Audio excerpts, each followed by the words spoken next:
भारतीस मराठी तडकामध्ये आपले खूप खूप मनापासून स्वागत आहे। ओरिओ बिस्किट पासून आपण आज चोकोबार बनवतोय। उन्हाळ्याचे दिवस आहेत आणि खूप असं थंड खावंसं वाटतंय, आईस्क्रीम खावीशी वाटते। त्यामुळे आज अगदी साध्या सोप्या पद्धतीने आपण चोकोबार बनवणार आहोत। 10 वाली ही चोकोबारची पॅकेट्स घेतलेली आहेत मी। छान अशी फोडून घ्यायची आहेत, आपल्याला व्यवस्थित अशी कापून घ्यायची आहे। एक मिक्सरचं भांडं घ्यायचं आहे, त्यात आपल्याला हे बिस्किट्स टाकून घ्यायचे आहेत आपल्याला।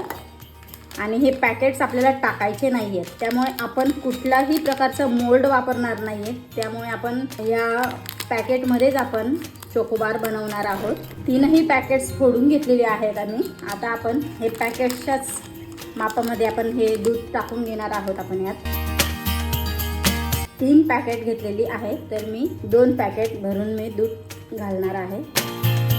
थोडंसं आणखीन लागणार आहे मला।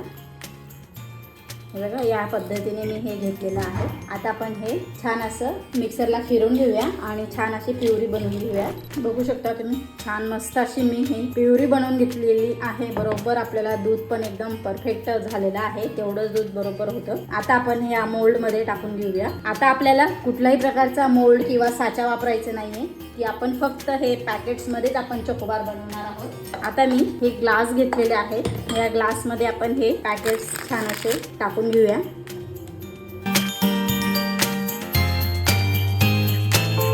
आता आपल्याला हे मिश्रण हे पॅकेट्समध्ये ओतून घ्यायचं आहे। आपण हे पूर्ण ओतून घेतलंय मिश्रण पूर्ण। मी हे ग्लास एका प्लेटमध्ये ठेवून घेतलेले आहेत। आता आपल्याला कुल्फी स्टिक आहे ती टाकून घ्यायची आहे या पद्धतीने।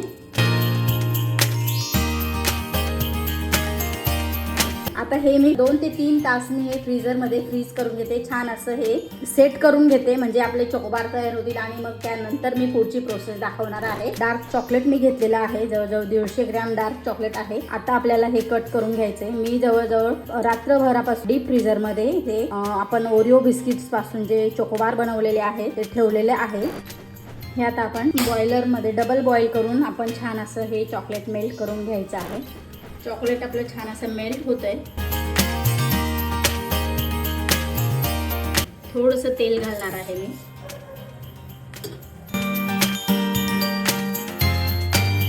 छान असं मेल्ट झालेलं आहे। आता आपण हे गॅस बंद करूया आणि आपण हे आता ग्लासमध्ये ओतून घ्यायचं आहे चॉकलेट।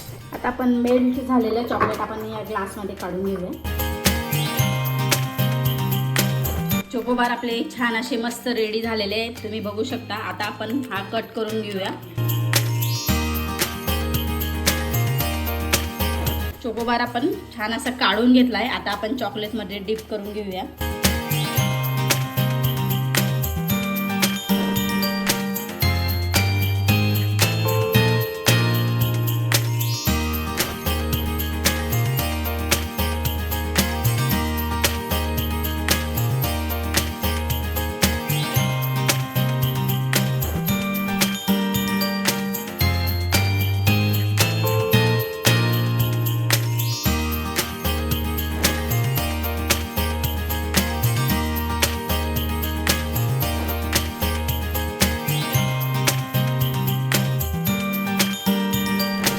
साध्या सोप्या पद्धतीने आपण ओरिओ बिस्किट्स पासून आपण छान असे चोकोबार बनवलेले आहेत। या पद्धतीने एकदा तुम्ही ही रेसिपी नक्की बनवा। आणि माझी रेसिपी तुम्हाला कशी वाटली कमेंट करून सांगायला विसरू नका। रेसिपी आवडली असेल तर लाईक करा, शेअर करा आणि सबस्क्राईब करायला विसरू नका। धन्यवाद।